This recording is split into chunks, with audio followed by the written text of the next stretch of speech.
Hello everyone, this is Robert from Windy Corner TV, and welcome to episode 4 of my podcast. Once again, I'm joined by Ben, aka Qualbert, as we discuss the various games that we played over the previous month. Thank you for joining me once again, Ben. Thanks for having me, Robert. It's good to be here. Always happy to talk about games. Alright, so in this episode, we'll be discussing Tony Hawk's Pro Skater 1 and 2 on Next Generation, Ben's trip to the Hamburg Games Conference, well, digitally. Yeah, I wasn't actually there. Doom 3 VR Edition, Everhood, but I think we'll kick things off with pretty much the biggest game release as of late, Monster Hunter Rise. It's a game as big as the series Monsters. And in fact, in its first week, I think it sold, was it like 5 million copies? It was 4 million over the launch weekend. That's pretty good, yeah. And Monster Hunter is a series that I have just been tied to ever since playing it on the Wii. I started with Monster Hunter Tri and have played pretty much every game since then. So I was really looking forward to Rise, and I'm sure there were so many other Monster Hunter fans that were really keen for this game. I've put in so far about 70 hours and finished pretty much all of the game's content.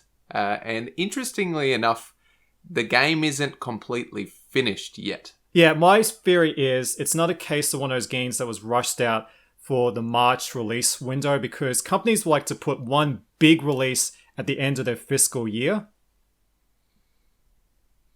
Yeah, and like there's certainly enough content with Rise to keep you invested in the game. And like myself, I just kind of powered through it. I finished it in like a week, which I don't expect most people to. His eyes were basically like black holes. Like the shadows were just enormous. Actually, I came into work the weekend after Rise had launched. And one of my coworkers came up to me and she's like, "Ben, you look really sick. Are you okay?" And I told her, I was just like, it's self-inflicted. I stayed up the entire weekend playing Monster Hunter. I think I stayed up till like 4 a.m. on the first night. Yeah, it reminds me when I used to get Gran Turismo games on day one, like Gran Turismo 5, I stayed up till 6 a.m. It's just an all-nighter. You shouldn't have gone to sleep at all. I think Monster Hunter Rise is a really interesting entry in the game because it feels like a hybrid between the more traditional Monster Hunter games, incorporating a lot of the more friendly elements that were introduced in Monster Hunter World. Because like Monster Hunter World was such a massive game in the West, like it was actually one of the Monster Hunter games that gained a lot of traction outside of Japan. So naturally they wanted to cater a bit more towards that audience. So it's much more user-friendly. And I've found it's probably the easiest Monster Hunter game there's been so far. Like, very little posed that much of a challenge to me. So it's probably a good game to get into for people that are new to the series, even despite a lot of the online articles I've seen saying that it's a awful game for newcomers, which in my opinion is entirely incorrect. Well, it's not like Metal Gear Solid or something where it has this like vast, timeline. It doesn't really matter which Monster Hunter game you jump into first. So. No, they're all completely separate. I mean, there's loose connections between some of them, but really you can jump in and play whichever one you like without lessening the experience. Yeah. So I have to admit, I'm not an expert on Monster Hunter. My experience is just purely with Unite on the PSP. We played a lot of Ultimate Generations Ultimate on the Switch. Yeah. So I really didn't grab Rise at launch, but I probably will pick it up when it comes out on PC next year so I can enjoy it at a frame rate and resolution that's more appropriate for adults. Wow. But having said that, I did play the demo on the Switch, and it does look really good for a Switch game. It actually uses the RE engine, the same engine that's powered the recent Resident Evil games, Devil May Cry 5, and even Ghosts and Goblins. That is crazy how versatile a single game engine can be to produce completely different experiences. Like, I was so surprised when I booted up Monster Hunter Rise for the first time and that logo comes up. Yeah, I didn't know that either. When I first built up the demo, I was like, wait, this uses the RE engine. I was like, and then you get into the game proper and it just looks amazing. It reminds me of those PSP games like God of War or Peace Walker. It's like a game that has no business being on a handheld, but yet exists somehow by some sheer engineering miracle. And it does perform incredibly well too. Like there are certain parts of the game, like there can be a lot happening on the screen, particularly when you get 4 people in a party. And you can have multiple monsters on the screen at once. And very rarely did I get any sort of significant frame drops. And the graphics look brilliant for a Switch game. It's honestly one of the best looking games on the console. And the game also has a grappling hook, which seems to be a new trend in gaming. Every game has to have a grappling hook. Like Halo Infinite's reveal gameplay has a grappling hook. Like, that's the new trend now. I wonder if that started in Just Cause 2, because I remember that game having the best damn grappling hook. It was so much fun. Well, technically, Bionic Commando on the NES did it first. Well, yeah, a long time ago. But yeah, grappling hooks are the new jetpacks. Yeah, and the wire bug, which is what it's called in Rise, it does add a lot to the gameplay because it gives you the option of much easily traveling like vertical. So the levels are designed so that you can move in 3 dimensions now instead of just along the ground. And that opens up a lot of new gameplay options, particularly for fighting monsters that fly a lot. Yeah, the traversal of the environments is pretty impressive because unlike the old portable entries, even Ultimate Generation still was running on the old PSP engine where it was like small area, smaller area, small area. Yeah. This is like gigantic maps, like world. And there's very few loading screens. Like you'll get an initial loading screen before you go into a map. And even then, that's only like, 5 to 10 seconds. And then after that, you don't see another loading screen.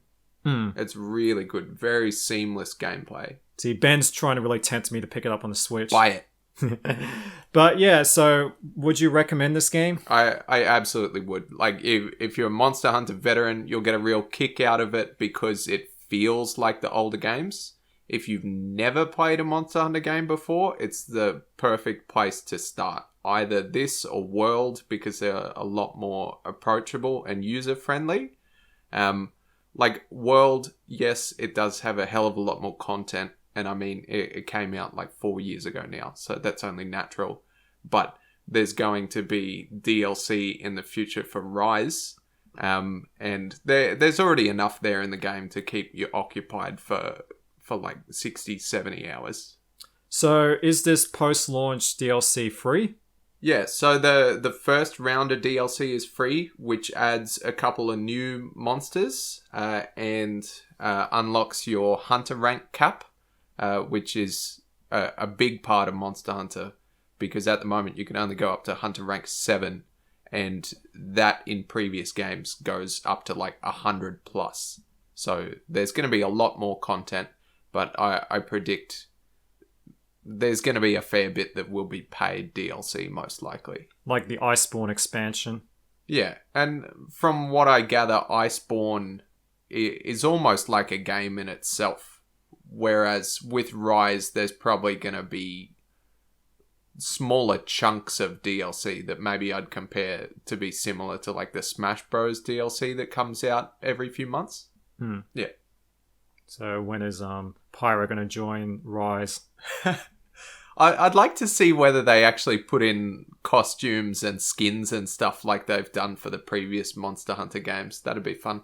Yeah, one of the PSP games, I think it was Third Portable, actually had Big Boss and Boss. Nice. Yeah, you can get like a Mega Man Palico as well in Monster Hunter World. That's pretty fun. Does he jump like Mega Man? Yeah, with the spring. Nice. It's so cool. Yeah, it's like a Devil May Cry 5 when you equipped Mega Man's... The blaster. So, yeah, he does the jump just like Mega Man. Yeah. little touches like that are quite cool. So, yeah, I could talk about Monster Hunter Rise all day, so we should probably move on. Yeah, anyway, the PC version will be due out next year, and I assume that's going to be released when the game is kind of complete. I mean, as Ben says, the game actually feels polished, but it really feels like the game was kind of unfinished to meet that March window, because game publishers do tend to rush games out for March. It's probably the most important month for them because that's the end of fiscal year. So that's why I imagine what happened with Balan Wonderworld. Anyway, on my side, I've been spending the last couple of weeks playing nothing but, well, I've been playing other games, but this is the game that has consumed the most time for me, and that's Tony Hawk's Pro Skater 1 and 2 on Next Generation. So the game came out last year on PS4 and Xbone, and has recently been put out on new generation consoles, the PS5 and the Series X. Now, we're going to do a little bit of a mini rant against Activision here, because in true Activision fashion, they don't give out a free upgrade. How rude. Yeah, so if you bought the PS4 disc, or the standard digital edition, you have to pay $15 Australian to get the upgrade. If you bought the digital deluxe edition on both Xbox or PS4, you get the upgrade for free. On Xbox One, if you bought the disc, you don't get a free upgrade. That sucks. Yeah, no free upgrades. You got to buy the game again because Activision refuses to take advantage of Smart Delivery, which is Microsoft's system that seamlessly does upgrades, things like upgrades you to the next generation or transfer save files. So when Tony Hawk's first came on the Series X, there was multiple crash issues and bugs, just like Call of Duty Black Ops Cold War. I hate that name. Cold War had the same problems as well because it refused to use Smart Delivery, but this has been fixed in a patch. But all this could have been avoided if Activision just embraced the idea of free upgrades, and they did do it with Crash Bandicoot 4. But why with Tony Hawk's they decided to put a paywall on the upgrades? You know why? Because they want your money. That's why. Yeah. Well, Bobby Kotick recently took a bonus of $200 million. What? So I want that bonus. Me too. I buy so much English muffins. You'll be set for life. But anyway, with the mini rant out of the way, the upgrades are pretty nice. Originally on the PS4 Pro and the Xbox One X, the game ran at 1440p. The game now runs at 4K.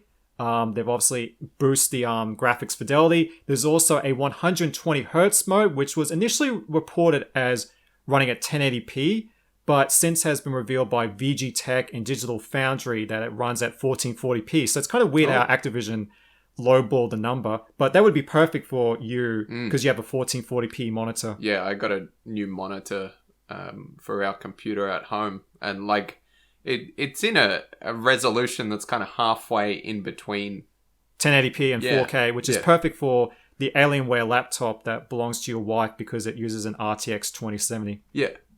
So you can play the game at 120Hz or 4K 60 like I did. And the loading time's also much faster thanks to that awesome SSD. But what about the actual game? Well, the game is awesome. It's a return to form for the series that's been dragged through the mud over the last 10 years. It had that recent, it had that Tony Hawk's Pro Skater 5 that was a nuclear disaster. I heard. Yeah, that game was basically rushed out. It was an Ashcan project. They released it on the final day they could still hold the Tony Hawk's license. Really? Yeah. Huh. That's why the game barely contains the actual game on the disc. Wow. You have to download pretty much the whole game with the first day patch. And of course there was the 2 games with Peripheral, which wasn't great. They also did a remake of 1 and 2 called Tony Hawk's Pro Skater HD, but that wasn't very good. Like, the graphics weren't great. It only had like half the levels, and it just didn't feel good. Like, the controls and the physics just fell off. But in this new version, the controls and physics are just perfect. Like, I was pulling off massive combos through pure muscle memory. Like, it's perfect. They have nailed it. In fact, the developer of this new remake is Vicarious Visions, who has a bit of a history with the franchise. They did the GBA ports. I actually still own Tony Hawk's Pro Skater 2 on the GBA, complete in the box. They also did Tony Hawk's Pro Skater 4 on the PS1. So they have a history of demaking the bigger brother versions, but this time around they've technically done a remake, and they have nailed it out of the park. Like, it's brilliant. Like, the presentation is awesome. So it's got all the levels from both 1 and 2. It's got all the old songs. So you got Guerrilla Radio. That's still the intro. So they actually have a montage of all the skaters, just like the old games. Nice. Which was missing from Tony Hawk's Pro Skater HD back in 2012. That was what was really missing from that game. The presentation was just so lackluster in that one. But the presentation is sublime. And when you beat a game with a pro skater, you unlock a montage of that skater skateboarding. And also, Officer Dick is also an unlockable character as usual. In fact, he's actually played by Jack Black. They use his likeness and his voice. That is awesome. Which is pretty fitting because Jack Black's first acting role was for a commercial, Pitfall, on the Atari 2600. Ah, didn't know. So yeah, now he's in an actual video game. Well, he's a streamer too. Well, he was in Brutal Legend, but yeah. But yeah, it's kind of cool to see him in the game. Oh, that's cool. What else is to say? This is one of those PS5 games that has auto pop trophies. So if you own all the trophies on the PS4 version, if you load up your save file on the PS5, all the trophies will auto pop again. And that's good news because Tony Hawk's Pro Skater 1 and 2 had one of the hardest platinums of 2020. And I'm only one trophy away from getting the platinum. I believe in you, Robert. You can do it. Yeah, the last trophy is just a long grind to reach level 100. I got the hardest trophy done, which was the Get Theirs, which are these like really mind-blowingly insane, annoying combos you got to do across multiple gaps. And in fact, they had to patch it to make the Roswell one easier because people were having so much trouble with it. The only thing I need to touch on is the Creator Skater is back, but I wouldn't say the creation tools are as robust as Code Vein. Nothing will ever top Code Vein's character creation tools. You're just a fanboy for Code Vein. It's my favorite Souls game. I call it Thirsty Souls because of the character designs. So would you say that Tony Hawk's Pro Skater 1 and 2 on next gen is the Dark Souls of skating games? I mean, the game is pretty easy. Like, it's just to get those trophies is really hard. Like, that's the litmus test. Like, I had no trouble getting through the career mode in like an hour or two. Like, but when you do all those trophies, to do all those like challenges, it's insane. Like, no kidding though, you are particularly skilled at Pro Skater. Like, I would not be able to rack up those sort of scores. So for someone regular like me, who, yes, I played it when I was a kid, but I'm not great at it, I would not even dare to try challenge some of those trophies. Yeah, but the game does have a lot of assisted options, so you can have perfect rail balance, no crashes, double stats, double score. So these are for rookies. Yeah. But for people with disabilities, you know. So that is good. Like, a skating game is something that relies so much on precision and timing that it's not approachable to a lot of people. So by them putting those elements in the game, it means that so many more people are actually going to be able to play it and still enjoy it. I think it's a really good thing. And you can also unlock cheats, and there's also local split screen, which is awesome. Oh, yes. More games need split screen. There's also Creator Park, but it's not as good as the Creator Park tools in Tony Hawk's Underground because you could create like objectives and missions in that. But this one is just create a level and just skate on it. Yeah, I remember playing Pro Skater 4. My older brother had it on the 360. And it was on the original Xbox. There was no 360 version. That came out way before the 360. Okay, well, I guess I was only like 10 at the time, so that makes sense. But I remember the skate park creation tool, and that was pretty good. Yeah. It's fine in this game, but I would like to have seen it at the same level as Underground, where you could create missions and objectives. Yeah. Give it a bit more depth. Yeah, because we now have the online infrastructure that easily share levels. Yeah. Compared to Underground, which online wasn't quite there, but yeah. And then like that would give you sort of infinite replayability because there are people out there that are so creative and making levels. It just adds a lot to the gameplay to be able to experience something completely different. Yeah, in the same vein as Little Big Planet, although Little Big Planet servers are still down, with the exception of the Vita one. Someone hacked it, apparently. Oh, really? So, which is kind of weird. Like, who did they piss off? What the hell? But yeah, overall, I really enjoyed Tony Hawk's Pro Skater 1 and 2. Aside from Activision's sleaziness with the upgrades, I think it's excellent. It's an amazing return to form for the franchise that's been dragged through the mud, and I would like to see them make a new game in the same way they made Crash Bandicoot 4 after the Insane trilogy, although Vicarious Vision is working on the Diablo 2 remake, which Ben will be discussing in next week's podcast. Hell yeah. So, I mean, you've said good things about the Diablo 2 remake. Like, it is everything you have ever dreamed of. Shows you how great of a team Vicarious Visions are. So, yeah, they've got the right team on board. Props to them. So, anyway, we're going to move on to Ben's journey to the Hamburg Game Conference, although he didn't actually attend Not quite. because of COVID-19, so it was a digital online event. But honestly, I think that's kind of a good thing. So, yes, this was a full-on games conference. I think over the course of the conference, there are a couple thousand attendees. I got the opportunity to attend as a member of the media, thanks to the PR rep who was organizing the conference. So they reached out and asked if people would like to attend.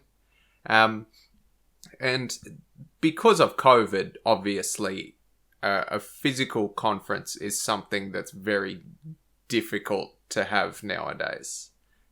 Particularly in Europe as well, which is still having quite a lot of challenges with COVID. Whereas here in Australia, we're doing quite well, touch wood, because there's PAX Australia going on later this year, and that is a physical conference. Actually, Supernova is going on right now on the Gold Coast right now. And that means that an actual in-person conference can go ahead, but you never know. Things change very quickly. So basically, they had planned this conference to be entirely online. And they developed a platform and got involved with an online developer that creates a digital environment for people to be able to attend. And not only that, but for the developers to be able to showcase their games.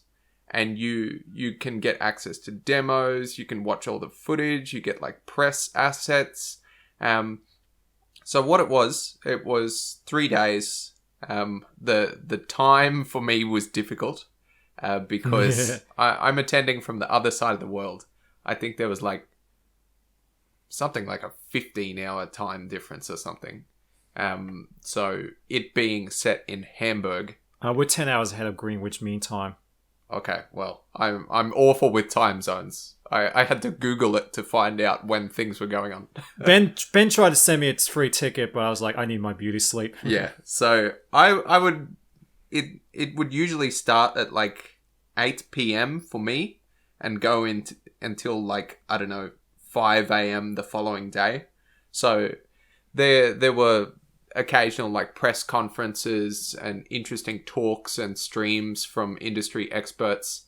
And I didn't stay up the whole night because it was a weekday and I had to go to work the following day. So I would set an alarm for 2 a.m., get up at 2 a.m., watch the talk, go back to bed. I'm sure your wife appreciated that. She didn't care. She's pretty good with all of this. But I would say it was absolutely worth it. I met a lot of really interesting people. I met the marketing lead for Devolver Digital and spoke to him personally. Oh man, Devolver's marketing is awesome. Have you ever seen the E3 conferences? They're like they're like a parody. They are incredible. And I spoke to him. I was interested in how they managed to incorporate humor so much into their marketing, because that's when you think Devolver, it's often it's a bit silly. There's a lot of comedy. It's often very tongue-in-cheek. So it was really cool to get his insights on it. And then, I just got to see a whole bunch of indie developers, got to talk with them. There was professionals in the industry there as well. There were video game lawyers. I did not know there was a thing. But oh, well, you need legal teams. Yeah, copyright and trademark. Yeah, but it opened my mind to the fact that there are so many different people involved in the games industry. It's not just people who make games. It's so much more than that. And I really enjoyed the online platform. So it was a cruise boat. So you make your little avatar. You can customize it.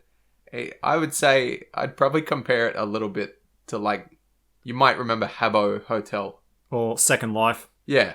Or PlayStation Home did something very similar back in the day. You could actually walk around and actually... They did try to do like virtual E3, I think, at one point. Yep.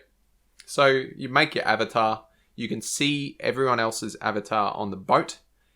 There are 6 levels to the boat that you can actually travel. So you can bring up like a mini map, or you can go in the elevator on the boat, and that'll take you to like different levels that might... One of them was all indie developed games. One of them was 4 game developers looking for like marketing and PR studios. One of them was like a dance floor. One of them was a chat room.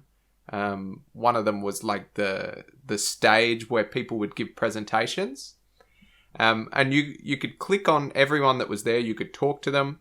It would even seamlessly connect to a video chat if they agreed to video chat with you. So that was really good for people that were wanting to connect. And then also throughout the boat, you could collect like 50 business cards, some of which were hidden throughout the boat. And that's what I got right down to business. I explored every nook and cranny on the boat, and I found all those business cards. Can you use those business cards in like Yu-Gi-Oh battles? Not quite, Nice. but you can use them to contact the people and make some good connections. But interestingly enough, I found out that when I collected all the business cards, it gave me access to a secret area in the conference, which was a submarine.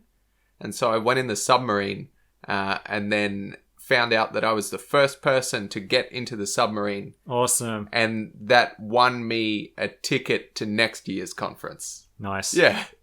So that was a nice little touch. But I had a lot of fun. And I actually got to speak to the people who ran the conference. They put on a talk for press members, just like a Q&A session. And they're interested in incorporating that sort of platform into physical events.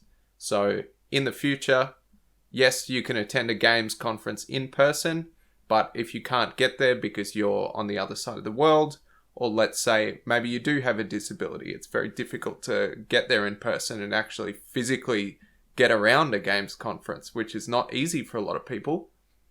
You can still attend. You can see everything that's going on.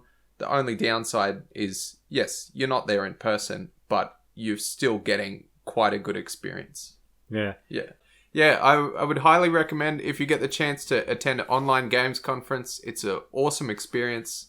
I think regular tickets to this conference for just members of the public were pretty cheap too. They were about like $20.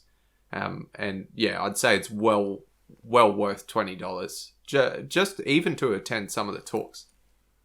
That's cool. That sounds really cool. I wish I went, but it was the time zone difference was a bit... Yeah, that's tricky. Yeah, so I think that puts Australia at a bit of a disadvantage, but I understand it's based in Europe, so... Yeah. But one game we've both been playing, well, kind of, is Doom 3 VR Edition. Oh yeah, we're going back to hell, baby. Oh yeah. So Doom 3 VR is a very interesting product because when the Oculus was first shown at E3 2012, 9 years ago, John Carmack was initially involved with the development of the hardware, and he now actually works for Oculus. So when he first showed off the Oculus at E3 2012, they showed it off with Doom 3. One of the initial promises with the Kickstarter was that every development kit of Oculus would come with a free copy of Doom 3 VR. However, there was a legal dispute between Facebook and ZeniMax, who owned id Software at the time, now they're technically owned by Microsoft, that prevented the project from going forward. So we won't discuss that because that's probably a bit beyond the scope, and I'm not a lawyer, so I can't really comment on it. But so it's kind of fascinating that 9 years later, we're finally getting Doom 3 in VR. And Ben was pretty pleased by how left-hander friendly it is. Oh, it's awesome. Like, I'm a lefty, so yeah. Devil's minion. Yeah, pretty much. There's a lot of games that disadvantage lefties, particularly for VR games or maybe ones that heavily use like a touch screen. There's a lot of them on the DS that never had any sort of left-handed modes. But Doom 3 VR, you can adjust everything to however you want it to be for a left-hander, and it feels awesome. So we both played it with the aim controller, which is this really cool peripheral. If you've never seen it, it's like a gun controller with 2 analog sticks, and Ben's looking at it right now. It's left-hander friendly because, in fact, the guy in the box is actually a lefty. I'm glad someone's there to represent us. Yeah, because I remember we played Time Crisis Raising Storm on the PS3, the GunCon 3, which is over there. It's not left-hander friendly at all. It feels so awkward. Like, if you are right-hander, try next time when you play like a shooting game or something. Try do it with your left hand. It's not easy. But yeah, Doom 3 VR Edition is totally left-hander friendly. I mean, we should actually talk about the actual game itself, but I thought we might discuss that because I imagine not many outlets really think about lefties. Not really. But I think it's something they should do. So Doom 3 VR, it's the full game for $29. You get both expansion packs. It's based on the BFG edition, so you don't have to alternate between the flashlight and your gun. So the flashlight is always readily available to you. Which you're going to need it because it is a very dark game. And this is why I think this game is really well suited to VR, because the previous Doom they put on VR, which was VFR. Now, it was based on Doom 2016, but it's an original story where you play as a scientist from the UAC, so it's a prequel to Doom 2016. Yeah. The problem in that game is they replicate Doom 2016 exactly, so it's really fast-paced, and it's the only VR game that ever gave me motion sickness. And because I'm not very receptive to motion sickness, but Doom VFR, that was really a test on my nerves. Yeah. So you're going to need a lot of ginger tea to play for that one. But I did finish the game. I got 100% all the trophies. Only 6% of people have ever beaten the game, so it shows you how few people could actually get through it. And did you vomit?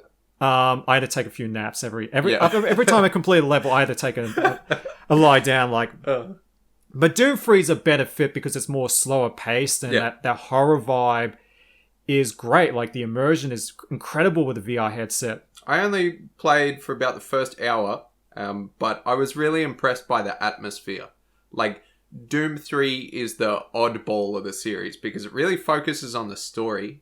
And the build-up and, like, the, what's the word I'm looking for? I can't think of it.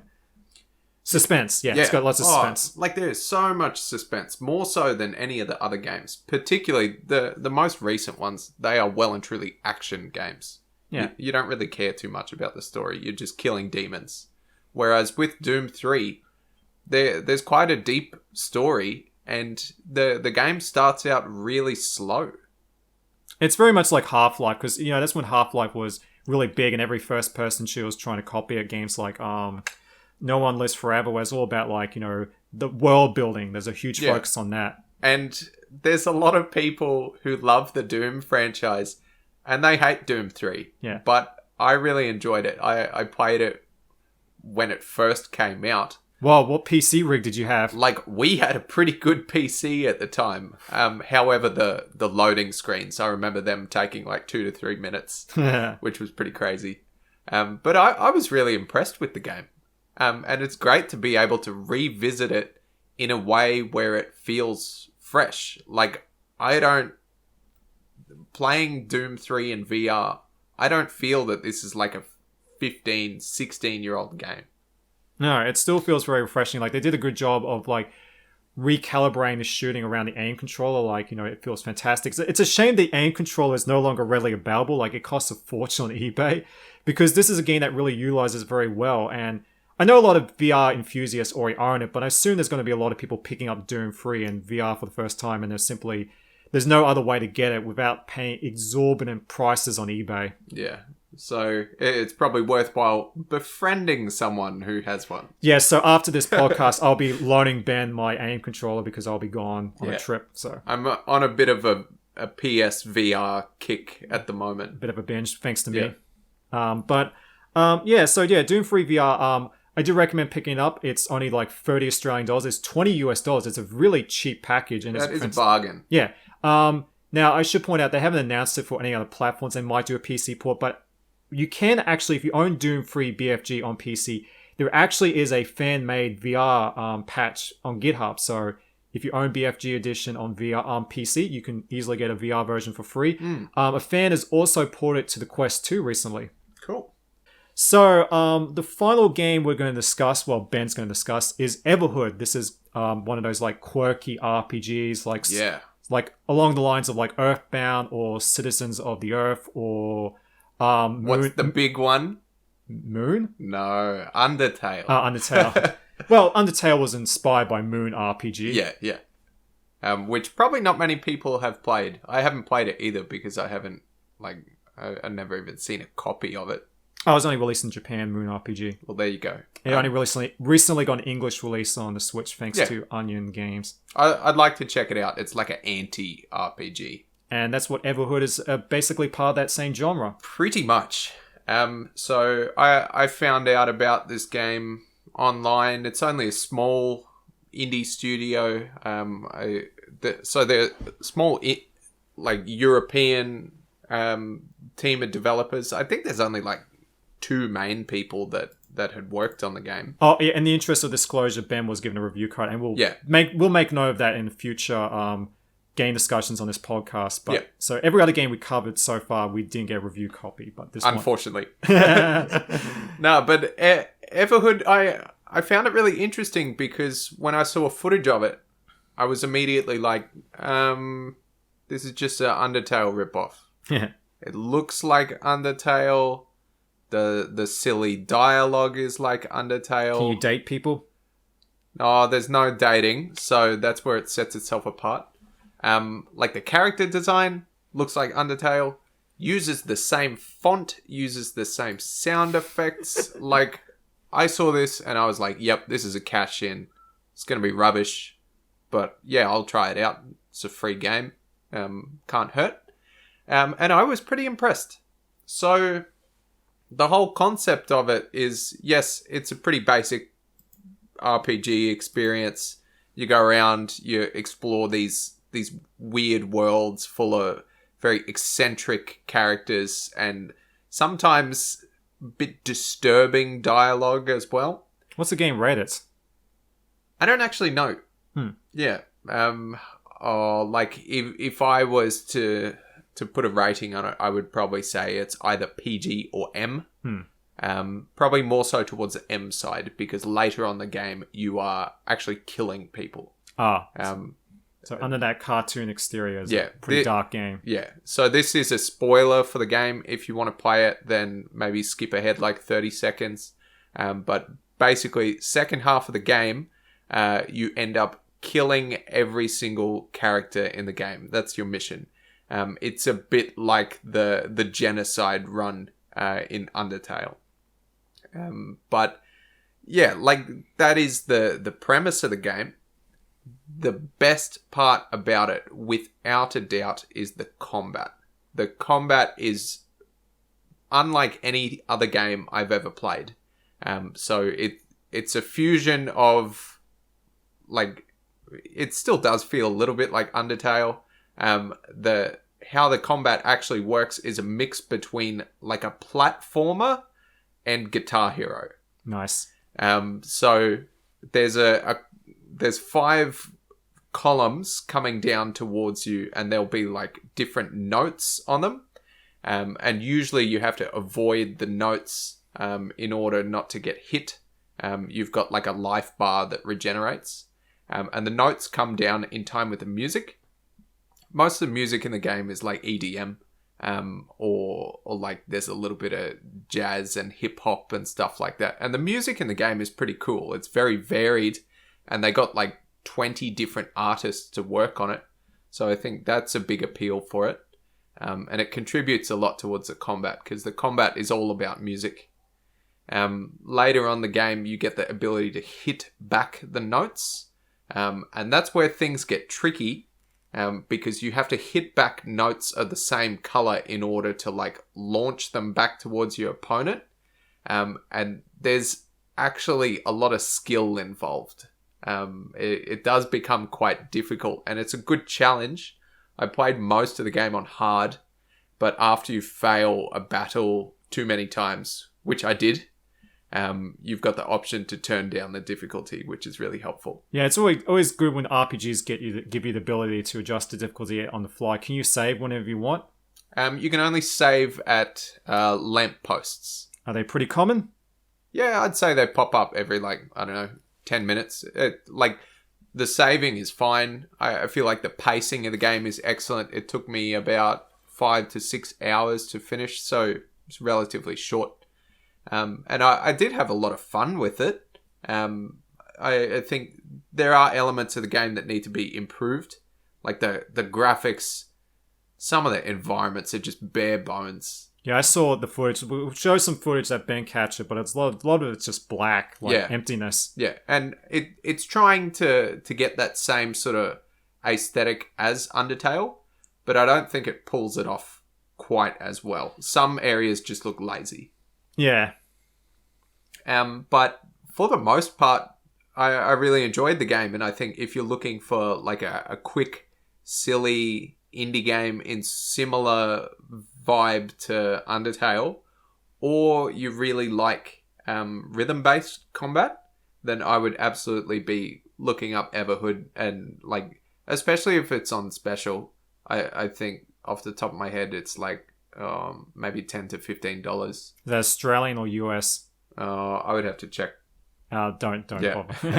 But yeah, check it out. If it goes on sale, definitely consider playing it. And like it's got a lot of potential, and I'd like to see what these developers can do in the future. Yeah, because I think that's the thing is when I do reviews and I'm critical, people think I hate the game, but no, when I'm really being critical, it means that I truly love a game and I'm really passionate and want to see it do better. And you know, as it's obvious the developers are onto something really good. They just need to, take the feedback to heart. And you know what? If this ever gets a sequel, it probably could be a phenomenal game, like 10 out of 10, game of the year. Well, probably not that extreme, but I would definitely play it though. Yeah. Like for the combat alone, I would like to see them expand on that because it was really unique. Yeah. I've never seen any other game with combat like that. Yeah, the game hasn't been on my radar, but since you mentioned it's only like 5 or 6 hours, that sounds like a very digestible experience. You know, compared to most RPGs, which are like 100-hour epics. No, hello Persona. Oh, it's hard to find the time. Like I work a full-time job, and now I'm running a game website as well, and that's pretty time consuming. So I just don't have the time to commit to a massive JRPG. Yeah. So there's definitely a market for that, and I would like to see more of those. Yeah, it's like shorter RPGs. But anyway, I think that's a wrap for this podcast. Ben, thanks for joining me again. Thanks for having me. We'll hopefully get you on next week where we'll discuss Diablo 2, Record of Lotus War, Old Deus, and Say No More. Wink, wink, nudge, nudge, nudge. Say no more, say no more. All right, thanks for listening. All right, we'll see you next week. See you next time. Bye.